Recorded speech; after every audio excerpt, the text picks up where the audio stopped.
हो सकता है मेरी जाती वबस्तगियां या आप में से किसी की जाती वबस्तगियां किसी पार्टी के साथ हो, तो क्या उस पार्टी के साथ होने की वजह से दीन को बदल दिया जाएगा, शरीयत को बदल दिया जाएगा, कुरान की आयतों को बदल दिया जाएगा?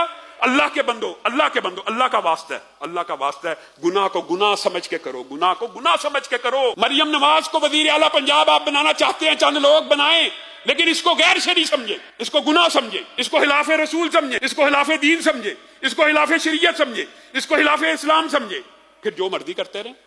औरत की हुक्मरानी के बारे में आपका क्या फतवा है? मैं कहा मेरा फतवे की क्या अहमियत, मेरी इस्लाम में क्या वैल्यू है? रसूलुल्लाह सल्लल्लाहु अलैहि वसल्लम का फतवा है, वो कौम कभी फला नहीं पाल सकती। अल्लाह के रसूल का जुमला के मौलवी का जुमला है, लन युफ्लिहा कौमुन वल्लौ अमरहुम इमरातन। ये रसूलुल्लाह का जुमला के किसी मौलवी का जुमला है। वो कौम कभी फला नहीं पा सकती, वो कौम कभी फला नहीं पा सकती, वो कौम कभी फला नहीं पा सकती जो अपना इक़्तिदार और अपने अमूर दुनिया को और अपनी इंतजामात को औरत के सुपुर्द कर दे।